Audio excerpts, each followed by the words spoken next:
నమస్కారం. మాఘపురాణం 17వ రోజు పారాయణలోకి వచ్చాం. కప్ప రూపాన్ని వదిలిన మునికన్యక లాంటి స్వరూపంలో ఉన్న ఆమె తన కథని గౌతమ మహర్షికి తెలియజేస్తుంది. ఈ కథని మనము వశిష్ఠ మహర్షి ద్వారా దిలీప మహారాజు వింటున్న కథగా చెప్పుకుంటున్నాము. అయితే ఈ అమ్మాయి ఏం చెప్తుందట ఆ స్త్రీ, ఓ మహర్షి, మాది గోదావరి నదీ తీరాన ఉన్న ఒక కుగ్రామం. నా తండ్రి పేరు హరిశర్మ, నా పేరు మంజుల. మాది సద్బ్రాహ్మణ వంశం. మా నాన్న సదాచార సంపన్నుడు. నన్ను కావేరీ నదీ తీరం నందున్న జ్ఞానానందుడు అనే వానికి ఇచ్చి పెళ్లి చేశాడు. నా భర్త వేదాంగ కోవిదుడు, మహాజ్ఞాని. పెళ్లి కాగానే నన్ను అత్తవారింటికి పంపించారు. మా కాపురం 3 పువ్వులు 6 కాయలుగా సుఖంగా గడిచిపోతుంది. ఇంతలో మాఘమాసం ప్రవేశించింది. అంతటి నా భర్త మంజుల మాఘమాసం ప్రవేశించింది. ఇది అత్యంత పుణ్యమాసము. పవిత్రమైన ఈ కాలాన్ని మనం దుర్వినియోగపరచవద్దు. నా బాల్యం నుంచి ఈ మాఘమాసంలో క్రమం తప్పకుండా మాఘస్నానాలు చేసి పూజా విధానాలు చేస్తూనే ఉన్నాను. కాబట్టి మనిద్దరము ఈ మాఘస్నానాల్ని తప్పకుండా చేయవలసిందే. ప్రతిదినము కావేరీ నదిలో స్నానం చేసి పూజలు చేయి. ఈ నెల రోజులు ప్రతిదినము ప్రాతకాలమందే లేచి కాలకృత్యాలు తీర్చుకొని సూర్యోదయం అవుతుండగా నదిలో స్నానం చేద్దాము.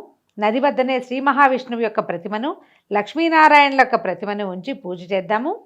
ధూపదీప నైవేద్యాదులతో, సుగంధ పరిమళ ద్రవ్యాలతోనూ, పుష్పాక్షతలతోనూ, మిక్కిలి భక్తి శ్రద్ధలతోనూ పూజించి నైవేద్యం ఇచ్చి నమస్కరించి వద్దాము. తులసి తీర్థాన్ని పుచ్చుకొని పవిత్రులమవుదాం. ఇంటికి వచ్చిన పిదప మాఘ పురాణాన్ని, శ్రీమన్నారాయణుని భజనలను చేద్దాం. మాఘ పురాణం చదువుకుందాము, తర్వాత భజనలు చేసుకుందాము. దీనివల్ల మనిద్దరికీ పుణ్యఫలం దక్కుటేగాక నీ 5వ తరం కూడా వర్ధిల్లగలదు అని చెప్పాడు. ఇంత వివరంగా భర్త ఏం చేయాలి, మాఘమాసం వచ్చింది, ఇందులో ఏం చేయాలి, మొదట స్నానం చేద్దాం, తర్వాత నదీ తీరంలోనే పూజ చేసుకుందాం, తర్వాత ఇంటికి వచ్చాక భజన, తర్వాత ఈ మాఘపురాణ శ్రవణం పఠనము చేద్దాం మనం. కానీ ఈ భర్త చెప్పిందంతా విన్న నాకు విసుగు పుట్టింది. అమ్మాయి చెప్తోందనమాట, నా భర్తను చులకనగా చేస్తూ, ఏమిటి నేను తమతో పాటు ఈ చలిలో స్నానం చేయాలా, బాగానే ఉంది, ఏలేశ్వరం వెళ్ళినా శనేశ్వరం తప్పలేదన్నట్టు భర్త దగ్గర నా సుఖపడదామని వస్తే ఇక్కడ కూడా నాకు ఈ పూజా పునస్కారాలేనా, నేను రాలేను. పుణ్యం మాట దేవుడెరుగు. ఈ మాఘమాసం అంతా చలి విపరీతంగా ఉంటుంది. చన్నీటి స్నానం చేస్తే గుటుకుమంటం ఖాయం, కాబట్టి నేను రాలేను. అయినా ఎందుకు వచ్చిన ఈ పూజలు పునస్కారాలు, వీటి వల్ల ధన నష్టం, సమయ నష్టం తప్పిస్తే ఒరిగేదేమీ లేదు. కాబట్టి నా మాట విని నీ అభిప్రాయాన్ని మార్చుకో. సుఖంగా ఉన్న ప్రాణాన్ని దుఃఖాన్ని ఎందుకు పెట్టుకుంటావు అంటూ హీనంగా మాట్లాడాను. నా భర్త కడు శాంత స్వభావుడు, అంచేత నేను హద్దు మీరటం సహజం కదా. అంటే ఆయన శాంతంగా ఉంటాడు, ఈ అమ్మాయి గైమని గొంతేసుకుని పడిపోతుంది అనమాట. సరే, దీంతో అంత శాంత స్వభావుడు ఆగ్రహించి, నా భర్త ఒసే పాపాత్మురాల, సద్బ్రాహ్మణ కుటుంబం నుంచి వచ్చిన నీవు నా వంశాన్ని ఉద్ధరిస్తావనుకున్నాను. నువ్వు ఇలాంటి మూర్ఖురాలు అనుకోలేదు. దైవద్వేషం అని తెలిస్తే నేను అసలు పెళ్ళే చేసుకునేవాడిని కాదు. నువ్వు ఇంకా నాతో ఉండద్దు. దైవాన్ని దూషించే వారికి నా ఇంట్లో స్థానం లేదు.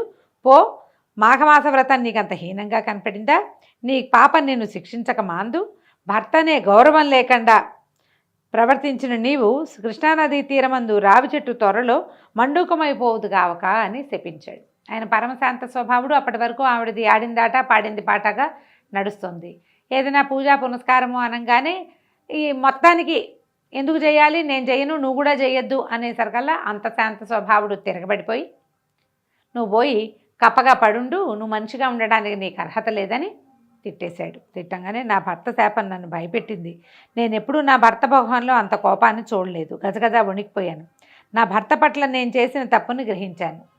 వెంటనే నాకు ఏమైంది, ఆలోచన వచ్చింది, జ్ఞానోదయం అయింది.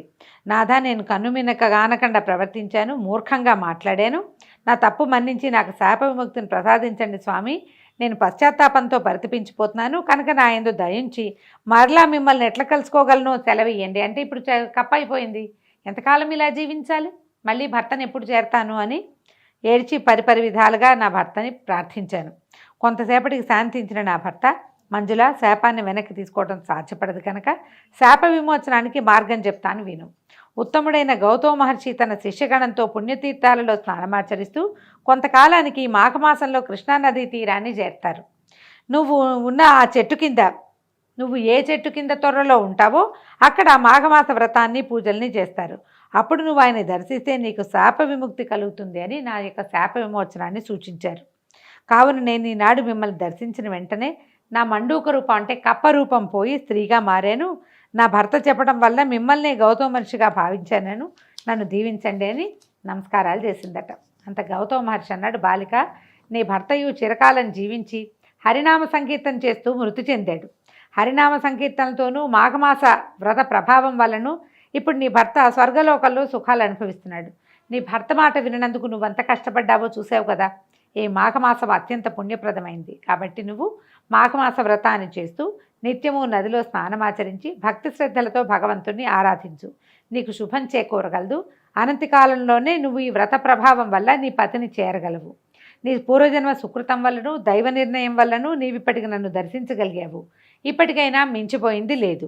నిత్యము శ్రీమన్నారాయణుని సేవలో తరించుము. ప్రతిరోజు ప్రాతకాలాన్ని నిద్రలేచి కాలకృత్యాలు తీర్చుకొని నదికి పోయి స్నానం ఆచరించి శ్రీ మహావిష్ణువుని పూజించు.